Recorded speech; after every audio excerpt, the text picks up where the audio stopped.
എല്ലാവരും ഇങ്ങോട്ട് നോക്കിൻ. KSRTC ബസ്സുകളിലെ സ്ത്രീകളുടെ സൗജന്യ യാത്ര വൈകുന്നുവെന്ന് ആരോപിച്ച് മഹിളാ മോർച്ചയുടെ പ്രതിഷേധം. ഞാൻ പറഞ്ഞില്ലേ അമ്മ, ഇതൊക്കെ ഒരു അഡ്ജസ്റ്റ്മെന്റ് ആണെന്ന്. ഇത് ഞാൻ തെളിയിക്കും. പ്രവർത്തകർ KSRTC ബസ്സുകളിൽ പണം നൽകാതെ യാത്ര ചെയ്തു. സർക്കാർ അധികാരമേൽക്കും മുൻപ് നടത്തിയ പ്രതിഷേധത്തെ പരിഹസിച്ച കോൺഗ്രസ് നേതാക്കൾ രംഗത്ത് വന്നു. എന്നെ കഷ്ടല്ലേ, കോമൺ സെൻസ് ഇല്ലാത്തതിന്റെ കുഴപ്പേ. അല്ലെങ്കിൽ ബുദ്ധി പറഞ്ഞു കൊടുക്കാൻ അവൻ ആരെങ്കിലും വേണ്ടേ? ആകെയുള്ളൊരു തൊട്ടിക്കൂട്ടുകാരൻ. സംസ്ഥാനത്തുടനീളം മഹിളാ മോർച്ച പ്രവർത്തകർ പ്രതിഷേധവുമായി എത്തി. ഫ്രീ ആയിട്ട് യാത്ര ചെയ്യാനാണ് എന്റെ തീരുമാനം. എന്തോ വെറുതെ തമാശ കളിക്കാണ്ട് ടിക്കറ്റ് എടുക്കാൻ നോക്കും മാഷെ. തമാശ കളിക്കേ.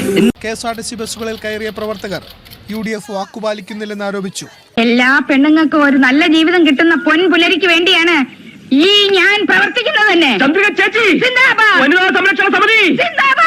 മെയ് 15 മുതൽ സൗജന്യ യാത്ര നടപ്പിലാക്കുമെന്ന് VD സതീശൻ പറഞ്ഞിരുന്നതായാണ് പ്രതിഷേധക്കാരുടെ വാദം. ആര് പറഞ്ഞു? എപ്പ പറഞ്ഞു? ഞാൻ പറഞ്ഞിട്ടില്ല. ഇപ്പോഴത്തെ മുഖ്യമന്ത്രി സ്ഥാനത്തിൽ വന്നിട്ടുള്ള VD സതീശനാണ് അന്ന് പറഞ്ഞിട്ടുണ്ടായത് മെയ് 15 മുതൽ മഹിളകൾക്ക് വേണ്ടിയിട്ട് ഫ്രീ ആയിട്ട് യാത്ര ചെയ്യാം. അതൊക്കെ ഗോപാലകൃഷ്ണൻ ഒരു നമ്പർ അല്ലേ? അപ്പോൾ അദ്ദേഹത്തിന് പറയാമായിരുന്നു മെയ് 15 എന്തുകൊണ്ടാണ് പറഞ്ഞത്? ഞാൻ മുഖ്യമന്ത്രി ആയ ശേഷം മന്ത്രിസഭ വന്ന ശേഷം നമ്മൾ ഫ്രീ ആയിട്ട് കൊടുക്കാം എന്ന് പറയാമായിരുന്നു. പറയാതിരിക്കാൻ പറ്റില്ല. നിങ്ങൾ പാരമ്പര്യമായിട്ട് പൊട്ടന്മാരല്ലേ. കാസർഗോഡ് KSRTC ബസ് സ്റ്റാൻഡിൽ നിന്ന് പ്രവർത്തകർ ബസ്സിൽ കയറിയെങ്കിലും ഡ്രൈവർ ബസ് മുന്നോട്ടെടുത്തില്ല. തുടർന്ന് ബസ് സ്റ്റാൻഡിന് മുന്നിൽ കുത്തിയിരുന്ന് പ്രതിഷേധിച്ചു. എന്റെ മുമ്പ് തൂങ്ങിച്ചത് ഇതിനേക്കാൾ വലിയൊരു സഹായം അച്ഛന് ചെയ്യാൻ പറ്റില്ല. ഒടുവിൽ പോലീസ് പ്രവർത്തകരെ അറസ്റ്റ് ചെയ്തു നീക്കി. സർക്കാർ സത്യപ്രതിജ്ഞ ചെയ്യും മുമ്പ് BJP നടത്തിയ പ്രതിഷേധത്തെ പരിഹസിച്ച് VT ബൽറാം രംഗത്തു വന്നു. എന്റെ അമ്മയെ നാട്ടിച്ച് ഇവൻ പറയുന്ന നോക്കണ്ട, ഇവനിപ്പോ ഇങ്ങനെ സാമാന്യബോധം പോലും BJPക്ക് ഇല്ലെന്നായിരുന്നു വിമർശനം. ഞങ്ങൾ വലിയ പ്രതിഷേധം, ഞങ്ങൾക്ക് നീതി ലഭിച്ചേ പറ്റൂ.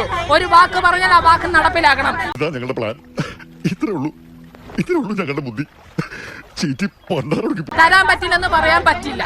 നടത്തിയിരിക്കും. ഞങ്ങൾ മഹിളാ മോർച്ചയാണോ BJP മഹിളാ മോർച്ചയാണോ, ഞങ്ങൾ നടത്തിയിരിക്കും.